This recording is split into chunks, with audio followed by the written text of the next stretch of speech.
All right, here we are, another episode of Flipping Houses for Rookies. And the main rookie, Mr. Peter Cola. How are you today? The main rookie. Boy, I'm not sure about that number one. Yeah.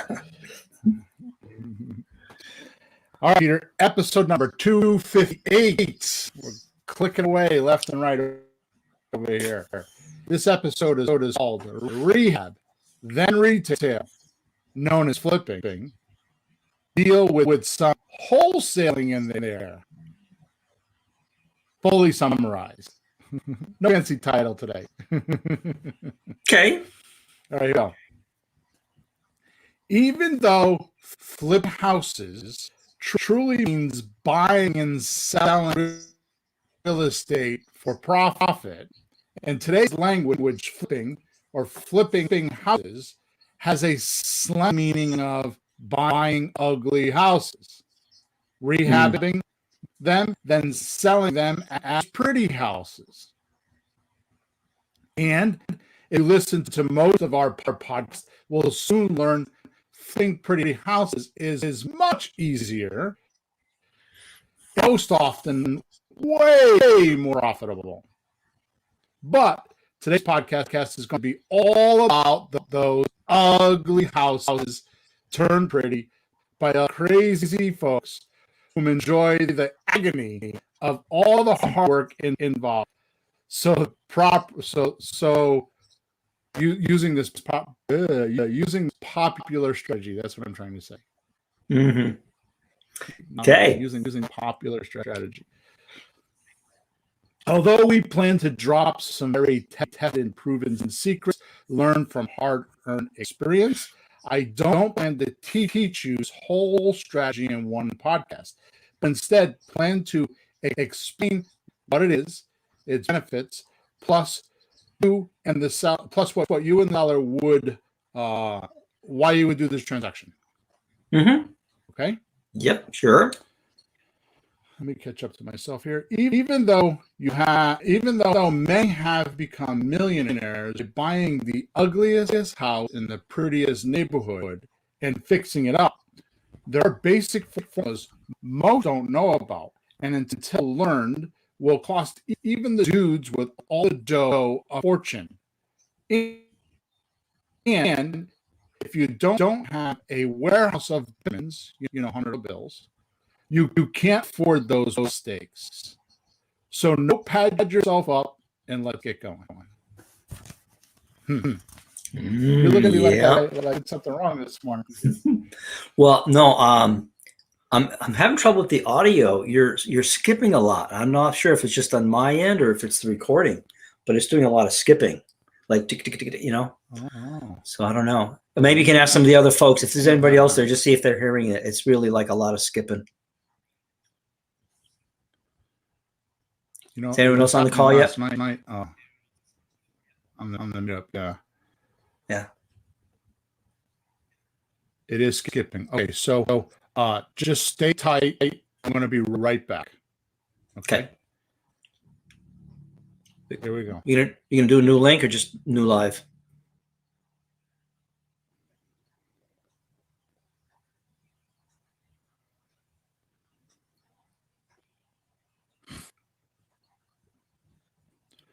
Okay. Can you hear me now? Yeah. Keep talking. I did it a little bit still. You want me to keep talking? I don't usually have people tell me to keep talking, Peter. I know. I know. I stopped for a second. It's like, is that going to be a real question to ask Bill? Is that better? It's still doing it. I think it's better, but it's still doing it. Okay. Let me do one more thing. Hang on one second. Yeah.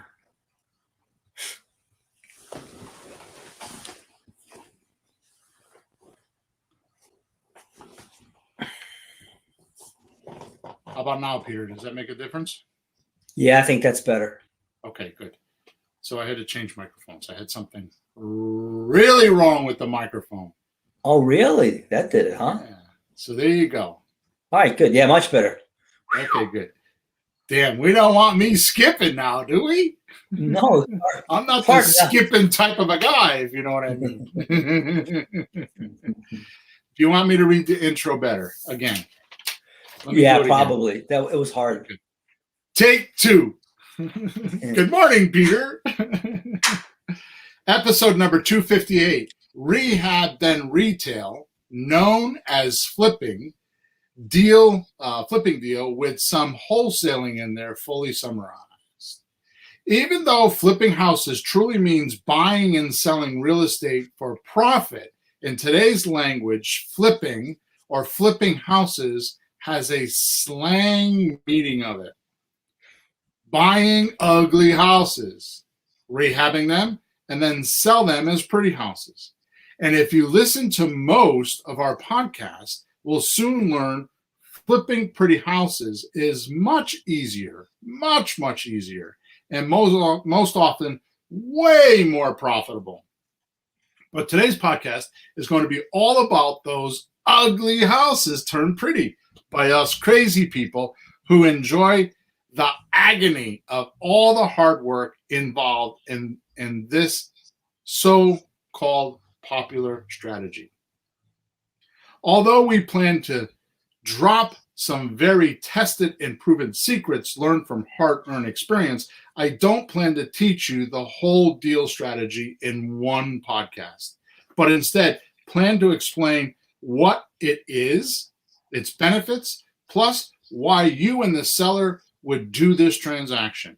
Even though many have become millionaires by buying the ugliest house in the prettiest neighborhood and fixing it up, there are basic formulas most don't know about, and until learned, will even cost the dudes with all the dough a fortune. And if you don't have a warehouse of Benjamins, $100 bills, you can't afford those mistakes. So notepad yourself up and let's go. How was that? Much better? Oh yeah, I understood it this time. Good. All right, Way so better.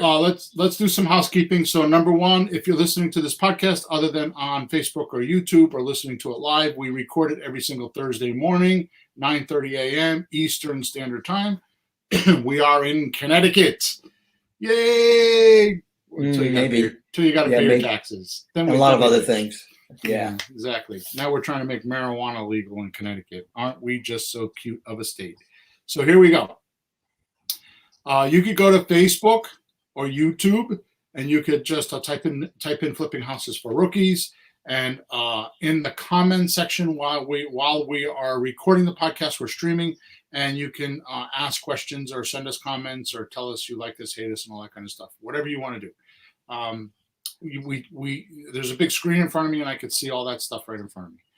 So also, you would want to wherever you are listening to us, you should subscribe to us and like us or dislike us, whichever one you prefer, so we know you're there, and give us some feedback. And I would absolutely love it if you went and gave us a testimonial. Best place to do that is on flippinghousesforrookies.com, top right hand side. There's a button that says testimonial, or you could do it on iTunes, you could do it on Stitcher, Google Play, wherever you are. We're on all the platforms. Okay. And then last thing is in the description, there's a link there, which I will be changing, I believe, next week. Episode number 259, I think I'll change it. But for right now, there's a quick survey. If you answer the handful of questions, you can actually get a free interview with me, a 45-minute interview. There is no selling or anything like that. It's just to help you figure out where you're going in your real estate career.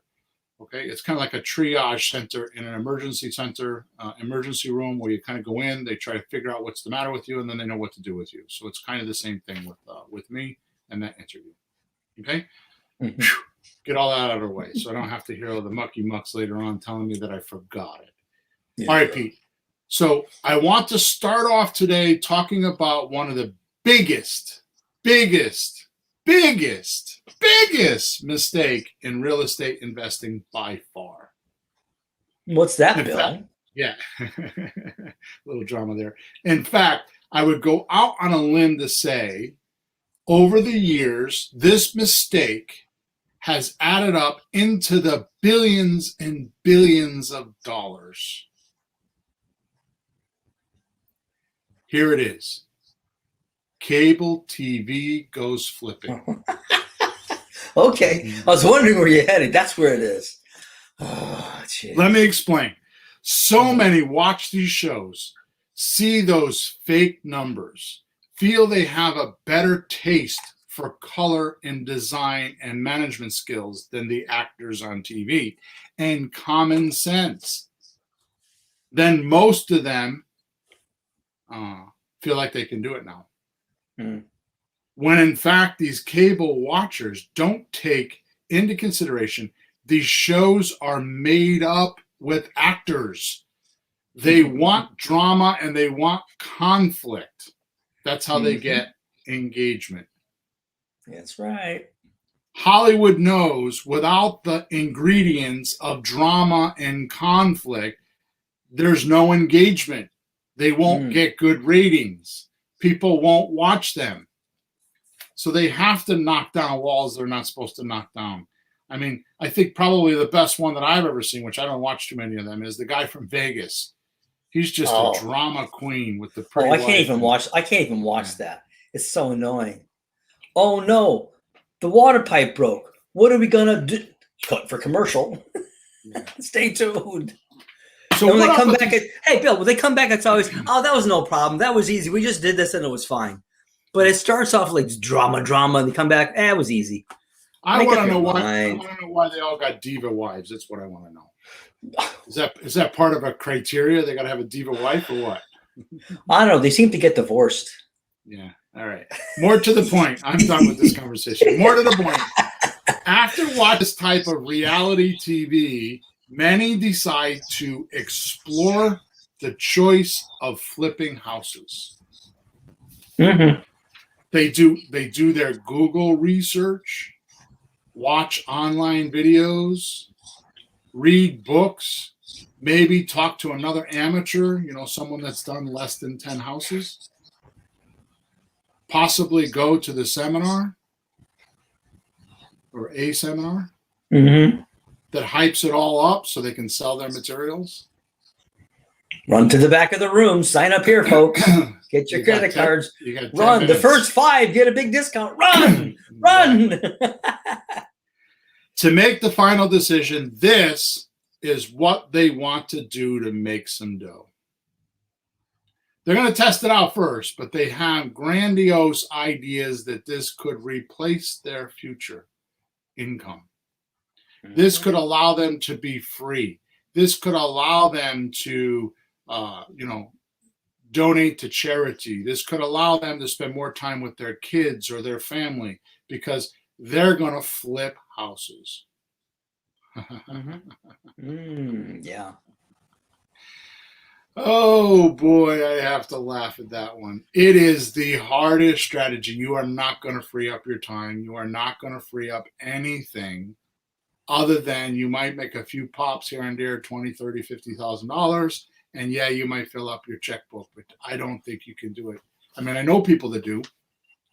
And there are those that exceed and have crews and all that kind of stuff. And they do, 100 houses a year, but they work their balls off. Oh, yeah. Because this is not a passive type of a strategy. But don't you find that people who do it like that usually have some background as construction guys? Their parents were in it. They had a store where they sold. They had some clue. They weren't like, a bookkeeper, an accountant, a doctor. Like, oh, I think I'll just do this instead. Me, right. I'll just do this instead. I got crap for background. Nothing really. Right. So you don't just jump in and like, oh, sure, let's just do this. So here's my point. That's exactly right. The final decision is this is what they want to do. They want to do flipping houses. They want to flip ugly houses. AKA, the strategy is decided. But then the hardcore truth hits. What is the tactical aspect of doing flipping? See, most businesses are started by someone working for someone else, a person, a technician working for someone else, Mm-hmm. getting all the experience, making all the mistakes, and learning everything they need to learn on their boss's dime. Yeah. Then decide they can do a better job all on their own. They can make more money all on their own because their boss is charging way too much money for what they're paying them. Yeah. So they take their tactical experience and they attach it to a strategy that they're going to go out on their own with. But I have to tell you, after much research, and mostly in my life, a lifetime full of research, and it's been in the last year that I figured this out. I don't care what anybody tells me. You can put a gun to my head. I'm not going to change my thought on this. A strategist thinks different than a technician, and a technician thinks different than a strategist. They are absolutely two types of different personalities. And you could train one to be the other, but not at the core. Okay? Yeah. Now, yeah. The point that I'm making here is that real estate investors don't do it this way. No. They don't do it this way. We decide the strategy first without any of the tactician skills. Right? And then spend countless hours, money, and other resources trying to figure out the tactical aspect, because most of us have no clue. Like you were saying. A lot of details you don't expect. Tons of stuff that comes up like, and what do you do with that? And you don't know. So you get nervous, hard to sleep at night, and you just don't know. And usually just costs you money because you just don't know. I can't tell you how many stories I've heard of people that have been doing this for a year or two, and they don't, first of all, haven't even talked to more than a handful of sellers, first of all. Yeah. So I want to apologize for all of you who have been listening for 258 shows now on my play of words, because I believe flipping houses for rookies was the definition that I actually put into the description of the show. Means you're buying and selling real estate for profit. It's not the current, because I've got coaching clients that have actually had this upset. It's not the current buy an ugly house, make it pretty. That's what they think flipping houses means. It's slang. Yeah. It's not what it means. Now, I'm going to go off on a little bit of a tangent here before we go on to the tactical, just because we talked about this in the meetup last night, because I did June 2021 meetup last night. Okay. Here's what happens. When you make an offer, you're going to make a low offer and a high offer. When I'm making offers, and soon you'll learn this because I'm coming out with my book called Breaking the Real Estate Monopoly, and it's all in that book. I'll explain all of it to you in there. Okay. But the point is this: you're going to make a low offer, you're going to make a high offer. They never take those offers. They always take the one in the middle, and the one in the middle is a little bit of term and a little bit of cash. It's kind of like in the middle. Okay. The point in telling you this is that I don't go looking for rehab retail deals. I don't go looking for wholesale deals. Matter of fact, I don't even go looking for owner finance deals. I do not market for these deals. I know for a fact that my marketing will find those deals, but I don't go looking for those deals. What I look for is subject to deals and lease option deals, because those are the leads that I know I can find. Those are the easiest I can find, which, by the way, we're on episode number 258. 259 is going to be about owner financing, and then we're done with this series of 7, which isn't really a series of 7, it's really a series of 6, because I'm going to cover wholesaling today in one. I'm not going to do a whole episode on wholesaling, because I probably will get banned from the airwaves, because I'll have every guru out there in the world calling me, because I'm going to tell you that it's a fraud. Wholesaling is a fraud. It's the easiest way to teach people how to make money with real estate if they don't have money. I can tell you that I could probably make a list that goes up one wall, across the ceiling, down the other wall of people that actually paid for that training and have not done the deal. Because it's almost impossible. I mean, trying to find somebody that will sell their property for 40 cents on a dollar is difficult. Yep. Okay. Here's what I'm saying is, if you decide to use my strategies, I started to say, so next week we're going to do owner financing. Mm-hmm. Once we're done with that, I think what we're going to do is, now that we put the 6 or 7 strategies in order, we're going to start talking about how you can start finding some of those deals. Okay, so we're going to kind of like go into, after 259, so probably starting with episode 260. I haven't written them yet, but I'm going to start working on that stuff. Oh, that's a good idea. That's a good idea. I like that. So I'm going to probably do, I don't know how many, a few podcasts on the marketing, and then we're going to go into negotiating. Mm-hmm. Okay, so it's kind of how my mind is working right now. Anyways, when you do these transactions, or you go after these transactions like what I'm talking about, you are going to find rehab deals. You're going to find wholesale deals. See, I find wholesale deals by accident. I mean, we had a house in Meriden, right? You remember that house? Yeah. Oh, sure. That was last year. Sure. Was $180,000. I paid $27,500 for it. We had a wholesale for like what, a $40,000 profit? I think $38,000. Just about, yeah. 70, 80 grand. Yeah. Yeah. Yeah. And we said no. I said no. Mm.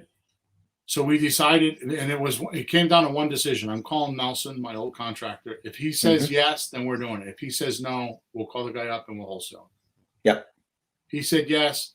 3 months later, we sold it. 3.5 months later, and we made $93,000. Yeah. But I wasn't looking for a wholesale deal. No. Well, what happened? You were able to buy it low, so it left room for wholesaling. Yeah, but we should be fair. I didn't buy it that low. Mm-hmm. And then we did a title search and found out that it had a clouded title. Yeah. And they needed to do a what they call a quiet title action. Yeah. Quiet title action, which means that you have to go through a whole bunch of court proceedings to find out who's right and who's wrong. Once they come to the adjudication, they announce, okay, everybody has to be quiet about this title. It's done. This is the judgment. No more coming at it anymore. You're done. So quiet down. Yeah. Yep. Good explanation. Some of the, some of the names of these things don't make sense, and no one explains it. It's just odd. But you explain it, oh, that makes sense now. Because there's some quirky little thing that somebody came up with. Words are like that. So, no, that was good, because that's an oddball otherwise. But yeah, because of that, it would have been a lot more money, but that drove the price down, right? Because it was just such a problem. Yeah. That could have cost a lot of money. And me being who I am, and I feel like I'm bragging when I'm saying this, but I'm just kind of giving you the reality of what happened. I had a plan in the back of my head. I needed to sell my attorney on it. He told me 2 or 3 times, I don't think we should do that. And finally, I said to him, either you do it or I'm hiring another attorney. Mm-hmm. He did it, and 10 days later, I fixed the title. Mm. So we didn't need to spend, because we were expecting to spend $15,000 for litigation. Right. Because it was with another bank. It was with a foreclosed bank. Yeah, it was a bit messy. But, the bigger problem you take on, when you solve it, there's more profit in it. But it's a big problem. You better know what you're doing. I wouldn't have known how to do that. Yeah. So it worked out. So let's get down to the nitty-gritty tactical stuff here on these ugly houses. Mm-hmm. So first, just to keep format of the last other 5 podcasts, first, what is rehab retail? Simply put, it is finding and buying ugly houses that need often major repairs. I'm not talking about cosmetic repairs like painting carpet that a normal homeowner could do. Mm-hmm. What I'm talking about is major repairs, which brings me to these two terms that I use all the time, and I think I'm the only one that has ever distinguished the difference between these two, because they seem synonymous. In other words, they seem like they're the same word, just used in different ways, but they're not in my mind. Mm-hmm. So one is rehab and the other is remodel. So a rehab to me means you're removing and replacing. So you remove and replace the kitchen cabinets or the kitchen, appliances or the kitchen floor. You remove and replace the bathroom guts, like the vanity and the maybe even the tile or a bathtub or a shower. You remove and replace. Yeah. Okay. You remove and replace the rugs. You remove and replace the painting, although you're not removing it, but you're doing painting. You remove and replace the garden beds, right? It's all kind of cosmetic stuff. Yes, any one of those at any one time, a person might do in their house, like change one thing. Right. But you're changing a lot of them in this type of thing, so it's more work. But it's not that unusual to change the sink, to change the cabinets. Not crazy. It's a lot at once, though. All of it. Yeah. So you remove and replace a furnace. You remove and replace a roof. Whatever it is. Okay. Hot water heater. Okay. Remodeling is along the line of changing floor plan, reconfiguration. Now, the way you tell the difference between the two very quickly is remodeling does not need permits. I'm sorry, rehab does not need permits. Remodeling needs permits. So what happens is when you're doing rehab, often it's one contractor. Occasionally you'll call in an electrician. Occasionally you'll call in a plumber. But if you have a good rehabber, they usually do that stuff themselves. I know this because I've been to the town hall. I've been in violation. Picture that, Peter. Me pushing the limits and actually being in violation. Who, you? I've been in violation because I had a contractor try to charge me extra work for work that he was supposed to do already, and we settled. He wanted like $4,000, and I gave him like $1,000 because that's what I felt he owed. To only turn me into the city saying that I did the whole job without permits. And at the end of the day, what I did was fortunate for one of the good things about being in a liberal state like Connecticut is I was able to just go online and for $225 apply for my contractor's license, and I represented myself in the building department. To only find out the guy looked over, his head was down looking at the paperwork. He looked over the top of his glasses and he said, "You got your own license?" I said, "Yeah." He says, "They're easy to get, aren't they?" Yeah. He knew. So in other words, he knew I was not just going to lay down and play dead, right? Anyways, I filled out the entire application telling him all the work that we did. I did a $40,000 renovation in his house. Yeah. And he looked at me and he said to me, because I was prepared, I had added up from my folder jacket, because realized the job is done now. So he's trying to catch me on a violation because the contractor did the job, right?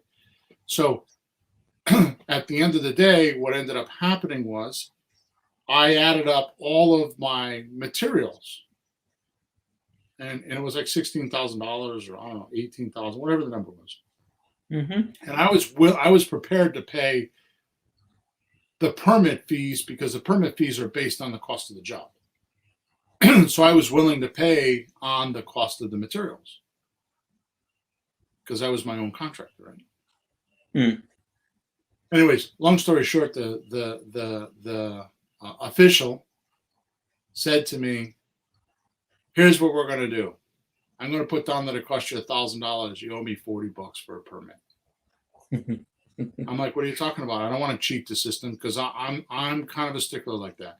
If you take angles and you take shortcuts and you do little things wrong, later on when it's time to make big money, those little things show up and they eat away at your profits. Hmm. So I'd rather just do everything right. So when I collect my money later, it's safe money. I can go to bed at night knowing nobody's going to come by and try to swipe it. There's no bandits afterwards. Yeah. Yeah. He said to me, and this is the point of the story, he said to me, there's nothing on here that you need to pull a permit for. The only reason why I'm doing this is because my boss is going to ask me what I did because you have a violation, I have to charge you something. So I just made something up. Jesus Christ. Point blank. I wish I had recorded it. Jesus. So that was the day that I learned that renovations don't need permits in most cities. Now, of course, this is in Connecticut, Hamden, Connecticut. So, I mean, you should go check this in your own town. But my point is that rehabs don't need permits. Remodeling does. Remodeling is when you need to get the electrician in there. He's got to strip all the walls down, and he's putting new wires in and new boxes in, and the plumber's putting new stuff in, and you're down to studs, and you're reconfiguring the layout. Mm-hmm. Now, if you go into flippinghousesforrookies.com/courses, or the top right hand side, click on courses, I actually have a renovation course that is me actually in a house. It's actually not a course. It's you ghosting me, following me around like a spirit, right? So our shadow. That's a better way to let you follow me around like a shadow. And we were in a house that I bought, a probate house, which I didn't allow anybody to have any keys to. I kept the keys in my pocket. I closed on a Monday. The following Saturday, I had 13 or 15 coaching clients show up. And every Saturday morning, we spent about 2 hours in the house. Emma recorded the whole thing. We edited nothing other than she just chopped them into pieces to put them in the course, right? And we were in that house. So what I did is I walked through the house the first Saturday. I did the scope of work. I showed everybody what I saw, what I was looking at. We talked about it. We had discussion. Emma showed it all. She did a great job filming and all. And then on Monday morning, the contractor came to work. He worked all week. The following Saturday, we showed up and we went over what happened during the week and what problems and what questions the contractor had. And we did that for 5 Saturdays till the house was renovated. And in the end, I actually, as a bonus, had the realtor come in and actually list the property. And we interviewed the realtor. We watched, the whole group was there while I did it. Did in front of the entire group. Okay. Yep. So if you want to go check that out, that's fine. But here's what I'm going to tell you in a passing sentence without having to answer a bunch of questions, I hope. But here's the basis of what I do. After doing many renovations, I have realized, and if I'm doing this in the Northeast and you're in the Midwest or you're somewhere else, these numbers should work because I'm probably higher than most of the rest of the country because we're right outside of New York. So, New York City. So it's not cheap to live here, right? Now, maybe in California it might be a little bit different, but I kind of doubt it. Yeah. I realized that my average rehab is about $25 per square foot. When I'm looking at properties, I do not make a list of what it needs for repairs. Before I even walk in the house, I just want to know the square footage. And when I'm walking around the house, I'm deciding, is it $10 a square foot, $15, $20, $25, $30, or $35 a square foot? And it really depends on how much stuff I need to do. The average renovation, if you're gonna buy a house and you're gonna renovate it and you're gonna do like bathrooms and a kitchen, floors, paint, common stuff, it's $25 a square foot.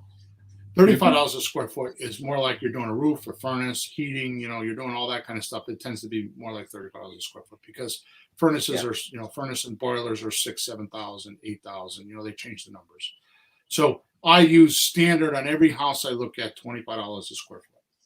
So if you're online looking at properties and you're on the MLS, all I ever did, which I used to do this a lot, is I used to go on the MLS and I would put in 3 or 4 offers a day. I would just look at the houses, pictures online. I would use $25 a square foot, and I would use the Mayo formula, which we're going to go over in a couple of minutes. Okay. Remodeling, what I do is I take a look at what the cost of building a new house is. Like, right, I don't know what it is right now, but before COVID, it was about $120 per square foot here. So I would take a look. I would get, go online or ask some builders or go to Home Depot and ask one of the guys at the pro desk, or Lowe's or any one of those, even a good hardware store might know, right? Like a True Value or something like that. Try to get a feel for what the average cost for a new property is to build brand new construction. And I split that in half. So here, if I'm $120, $125, I'm going to be $60, $65 per square foot to remodel. And that's how I use those numbers. Okay. So, so that means that the more complicated the work is, obviously, the cheaper the house is. You said that earlier, right? So the more problems there are, the better price you can get. Does that make sense? Yeah, because you're working it backwards and forwards. How much is it going to be sold for in the end? How much is it going to cost to do everything? You do all the math, and if there's more trouble, it costs money. So it just drives the price down. You have to negotiate. The person knows. I mean, I've seen you do very clever things, like somebody's thinking, "Oh, my house is worth this, that, and the other," and you say, "Well, imagine yourself walking into this house and you don't own it; someone else's house. Just look at it. What do you think it needs?" He goes, "Oh yeah, the kitchen. Oh yeah, it needs this. Yeah, you're right. It needs this. It needs that. Oh, I see." And then they're willing to be a little more cooperative because they're seeing what's really going on. That's all 100% true, Peter, and I'm glad you said that because that's not what I'm talking about. So that's 100% true. It is absolutely, totally true. But I found what happens is the more work it needs, the less amount of people in your area that have the talent to do it. Oh yeah, that's true too. Somebody like me could come in and I could build a whole brand new house if I want. Right? I've taken roofs off of houses and built second floors on them. You know what I mean? I've done all kinds of, I've poured concrete floors in basements, and, I put, jacked houses up. I had a house that was structurally damaged and I jacked it up from the inside, and we re-engineered it and put it all back together. How many people in your area can do that kind of stuff? So the more work you get, the less competition, and the less competition there is, the better price you can pay. All the other stuff you're saying is 100% true, but no, that's a good point. That's a good point. What I think of when I think of you, I think of the things like the clouded title, some of the legal things, some of the town won't let you do this, and legally you can't do that, all that kind of stuff. That even the people we've talked to, like on a wholesale, they'll say, "Oh, I don't think I want this. It's got this. It's got that." And they don't know how to fix it, and you'll just I'll figure it out. Remember, that's a part that I think you. Remember Diane in the coaching group? She bought a house one time in Fairfield, or I think in Westbrook or Westport. Way down the rich part of Connecticut. Yeah, Fairfield County, right? Near New York, down the coast. She puts a deposit on this house. I don't want to go into it because we're running out of time, but she puts up deposit on this house.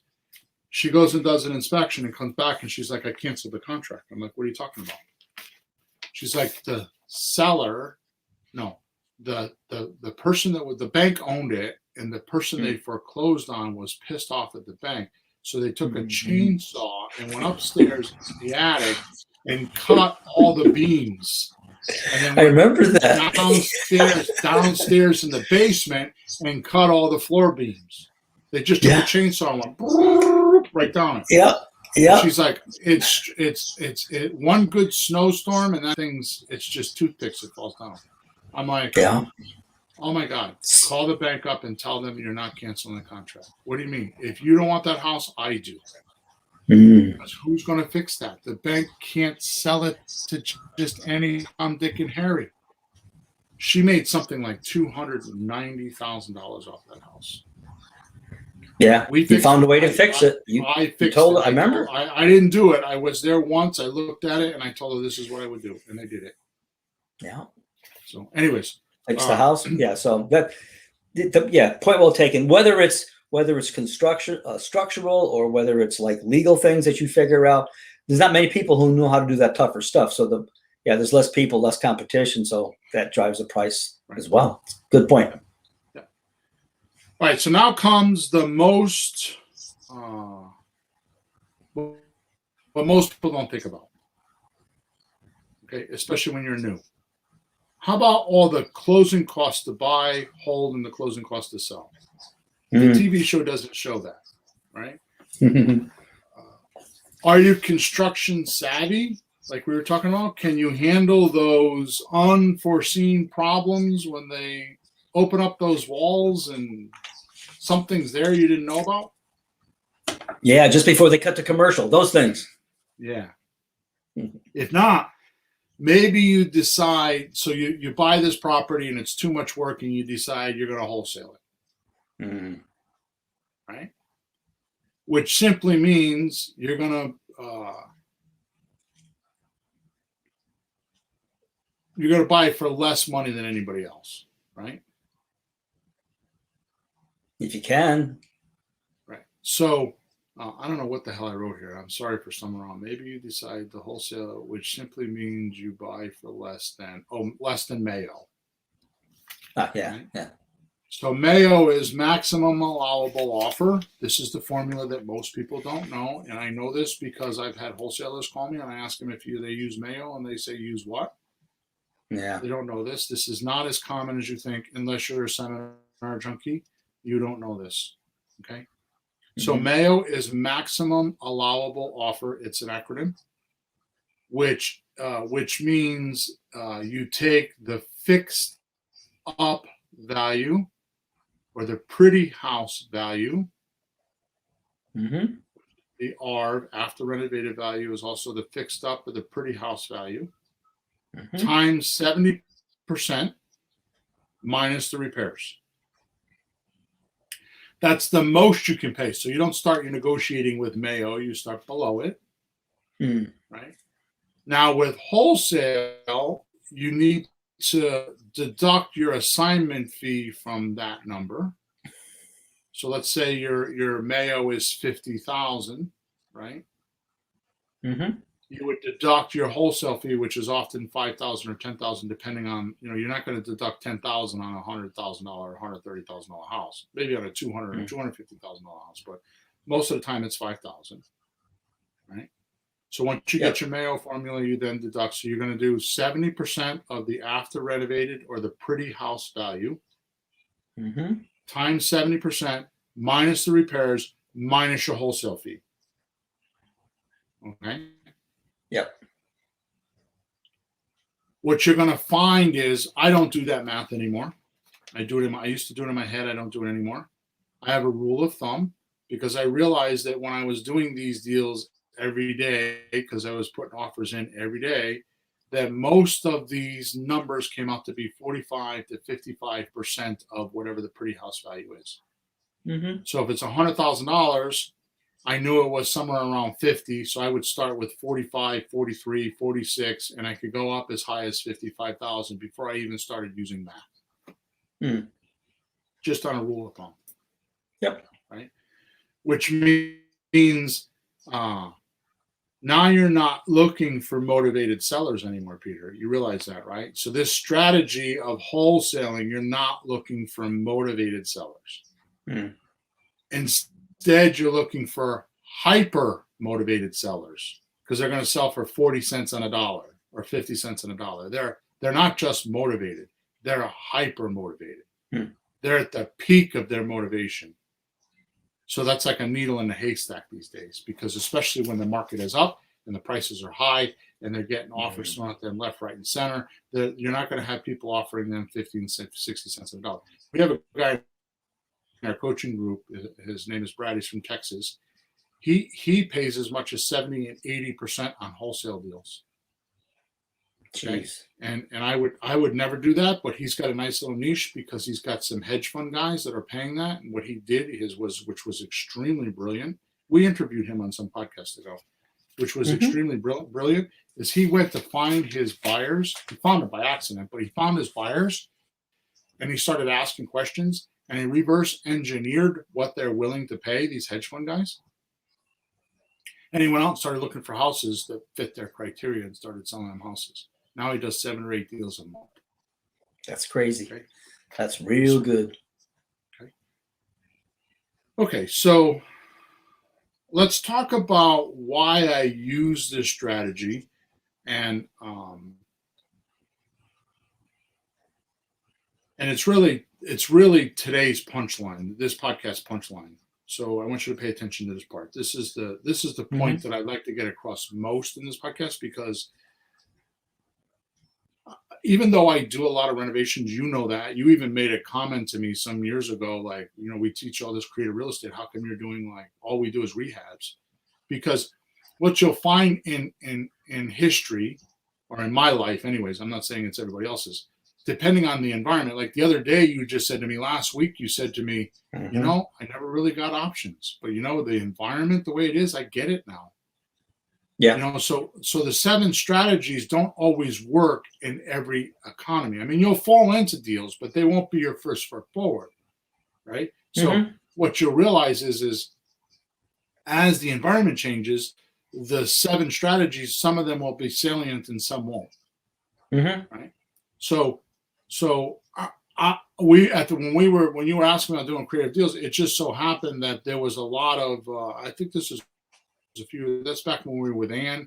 There was a bunch of foreclosures that had just hit the market, and there were just deals left, right, and center, and I was just buying them. I was using hard money, we were flipping them, and I was working my ass off. But that's how I had to make money at that time. Now it's more like owner financing and subject to deals. Yeah. Right. But that's what's great about the strategies you have. People make this one mistake. They look at real estate, whether it's shows, things online, they see a seminar, they go, oh, I want to wholesale, or I want to do this, I want to do that. Guess what, folks? It's not up to you. Right. It's up to the seller. You're not going to make him do the deal that you think fits him if he doesn't want to do it. Forget it. But having the 7 strategies, you can try one that you think would work, and if he says yes, fine. If not, you use the other one, but you'll have maybe 1 or 2 or 3 ways you could do it. And if the economy goes this way or that way, just change the strategy. So you keep making money no matter what the environment is. Our trick is to try to figure what's going on and what fits the current scene. So we're not like one-trick ponies. That's the thing, not one-trick ponies. Desiree said, don't yell at us, Pete. That's my rant for today. All right. Desiree, some people need to be yelled at. We've been in houses with somebody from the meetings. Can I go with you tomorrow to look at that house? Oh, yeah, sure. Come along. Remember, there was a couple. We showed them a house. And they're, oh, this is great. I sure would love to renovate this and make all that money. It's like, okay, well, do you have money to buy it? No. Do you have any contractors? No. Do you have a lawyer? They had nothing to do rehabs. No money, no lawyers, no contract, no training. That's exactly what I was talking about. They had this strategy. They didn't know the tactical part of it. Had nothing. So learn how to do what Bill's talking about. Just a lease option, slot deal. Get some of those going. And if you bang into a rehab, then go for it. Maybe that's fine. But learn all the strategies. Use what works. You actually might buy something this way. Right. End of rant. All right. So let's keep going because we're running out of time. So the Mayo formula, and this is what I want to get across, because actually the simple things I look back at and I think to myself, why did it take me so long to figure that out? It was so obvious, but you can't see the obvious. So here's the obvious. The Mayo formula isn't really the Mayo formula for ugly houses. And when we get into this business, especially if you listen to Ron LeGrand, you think the Mayo formula is just for ugly houses. Right. It's maximum allowable offer. Right? What I figured out, and many others, because when I started talking around, they had the same thing happen to me. This is actually a common thing in this industry, is you go a couple of years buying houses before you have this epiphany. The Mayo formula is actually a cash formula. When you're using cash, you use the math of a Mayo formula, because there's 30% of all kinds of things like your profits and miscellaneous mistakes and closing cost and holding cost is in that 30%, because it's times 70%. So that 30% includes your profit and all the other stuff. Yep. Right. And it's proportional to how much you got to pay. If you're buying a $500,000 house, 30% is a big number because the taxes are bigger, the the hard money, all that stuff is more. The heat, the electricity, the closing costs, the realtor fees, everything. Right. Okay, so the Mayo formula is also called the cash formula. So if a seller wants cash, I use this formula, the Mayo formula. So even on pretty houses, I do 70% of the comparable pretty houses. And if it needs repairs, I subtract that. Plus $5,000 for a wholesale fee. But if it's pretty, and it doesn't need repairs, I just subtract I just do the 70% and I just subtract. I usually do $5,000 just because every house needs repairs. So I'll do $5,000. So I'll do on a pretty house that doesn't technically need repairs, I'll do 70% minus $5,000, and then sometimes I'll do $5,000 if I want a wholesale. Yeah. But on a pretty house, you could buy a house at 70 cents on a dollar and be at Mayo. And pay cash for it. Yeah. And most don't think that, right? Yeah. Well, it's funny. It's the same formula. Well, it's the same formula. It's just minus repairs. It's zero. Right. You know, if there's no repairs, it's zero, and that's your number. Because you still have, like you said, you have holding costs, you have closing costs, you have all that stuff, all the work you got to do to buy it, sell it, and all that, and then you still need your profit, and it's in that 30%. By the way, 15% of that would be closing costs and all that stuff for the seller, anyways. So to me, it's only 15% of that you're really kind of dealing with as that real profit margin or something like that, because 15 goes anyhow. I want to add this in here. I don't want to talk about this, but I just want to bring this up. The 30% does not cover hard money costs. Oh. I mean, think about it. If you're paying 12% in 3 or 4 points, that's a lot of money. Like let's just say that it's a $200,000 house, right? $200,000. Yeah.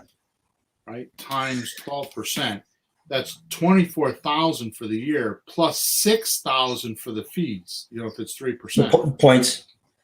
The points. That's $30,000, right? So if you take 30,000, right? Yeah. And you divide that into 200,000, right? Yeah. That puts you at what? Let me do that again. Is that 7%? I'm being rough. That's what I was thinking. Yeah. So, I haven't thought about that, because when we do houses, if we're doing them together, you're doing all the private money collecting, but that's just if you have your own money to put in. Then that the formula, more or less, paying cash. Because you could, and that's just one more expense that's not considered. Okay. So what happens with us is, because I figured out how to do the renovations and the holding costs and all that kind of stuff really cleverly, I can absorb a lot of that money.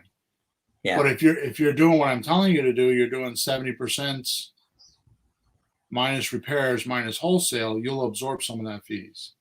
Okay. But what I find is that students will overcompensate. They'll do 70%, and then instead of doing $25,000 for renovations, they'll do 40 because they're not sure. And what happens is you go the other way and you don't get the deals then, because it's too. Oh yeah. If you do too high, you get outbid. Someone else will buy it. If you make your expenses too high and bring the cost of the house down too low, then you won't get the deal. Yeah. Okay. So now watch this. If I use this as a comparable offer, which is the only reason why I use this number, I can make my terms offer that is always higher. So every seller wants cash. Until they hear your low number, they're not listening to you. Right? So you start there, shock them. I call it the cold ice water dip. You shock them. What do you mean you're going to give me $110,000 for my $250,000 house? No way! I can't take that. That's the shock. Then move up to see if the seller will take monthly payments. You say to them, "Well, I could pay you $240,000 if you're willing to take monthly payments." right? It's a comparative or comparable offer. So I give the cash offer always as a starting point to make my terms offer, so I can shock them and say, because otherwise, what is the seller going to think? They're going to think, oh, I'm asking $200,000. Why would I want to take $1,500 a month when I can get $200,000? Until you say to them, well, I'm not going to give you $200,000. I'm only going to give you $110,000. Oh, I'm not going to get $200,000. Now they're like, so what was that other deal? $1,500 a month. How much can I get then? See, it's just a negotiating point. Okay. Yep. But now, here's what happens. Believe it or not, I make every offer this way. And you will get people. I just heard last night on the meetup, one of the guys was talking about a subject to deal, and he offered, I think, $40,000 or $50,000 more money than cash, and she took the cash number. So he's buying like a $250,000 house for like $99,000. Yeah.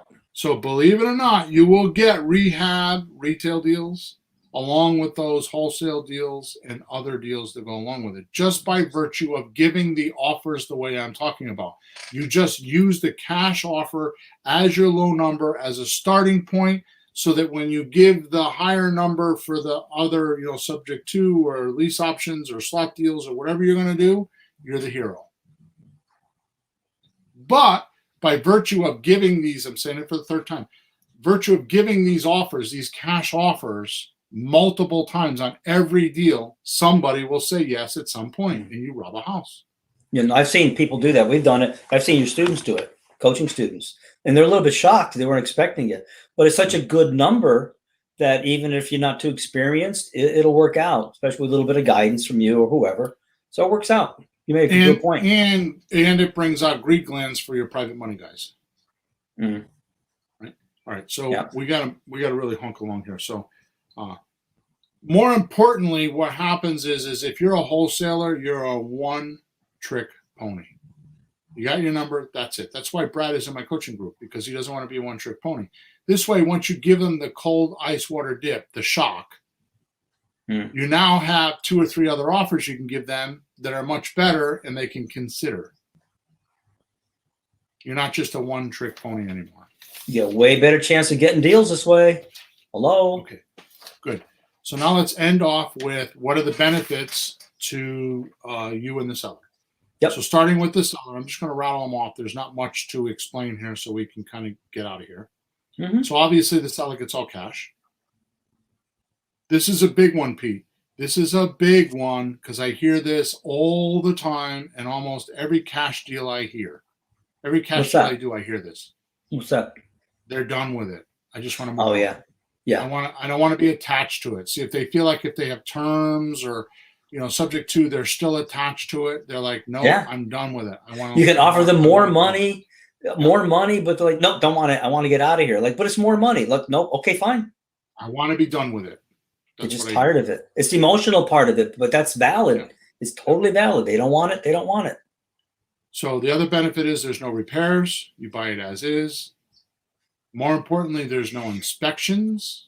There's no bank qualifying or hoops to jump through with your buyer, because that's usually a big problem, because the bank will dictate, especially FHA, will dictate repairs. Right? It's a quick sale. And buyers find them easier when they're ugly houses, so they tend to have more buyers because the house is ugly and people are finding it, especially if it's vacant and ugly. Because nowadays software can figure out what's vacant and what's ugly. And they make lists for that. Yeah. Okay, so what are the benefits to the seller? Obviously, they're easier to find. They get big checks. If they can stick it out through the 3 or 4 or 6 months or whatever it is, they get a big check. Right? So they like, it's like you always say, you work Monday through Friday, you get paid on Friday. Oh, well, not here. And then you work 4 Fridays in a month and you don't get paid. So you're stacking up your paycheck. It's no different than if you worked your regular job and didn't take a pay for 3 months and all of a sudden got a big check. It takes a little bit of patience and skin. Yeah. So so you get big checks. You also get, and this is a big one because I hear a lot of this, especially from women, it's the satisfaction. Am I saying that right? Satisfaction? Satisfaction. Thank you. Satisfaction of creating. Mm. They like to create. They like to do the colors and all the different things. It's satisfying. So in the beginning, that's what's fun as you're creating. It's fun to do a rehab. I can't tell you how many students I'll try to persuade them from doing a rehab, and they're like, "No, I just want to do it." Even you did that. I went through that with you. You go through 2 or 3 or 4 of them, and then you just finally like, I had enough. The creating goes away because it ends up being the same thing. It's the same colors, the same appliances. There's not much to choose from when you're doing multiple deals. It's good the first few when you're in the beginning and it's fun and exciting, but that only lasts for a handful of them. Right? Yeah, don't get too excited. You're gonna spend too much. Right. Take it easy. If the math is on and this is a benefit, if the math on the deal is right, you'll just attract money. You won't have to, all you got to do is talk about the deal around in the right circles and you will attract money. You won't even have to try to get money. It will just show up if you do some of the things that we were just talking about, right? When you're doing rehab retail, there's more educational information on this one strategy than any other strategy we do. So education material is plentiful. In fact, it's too much and you get drowned out by it. Yeah. Okay. And it's more real to those around you that are kind of mocking you about how you're going to do real estate or make a living. When you're people know you by your stuff.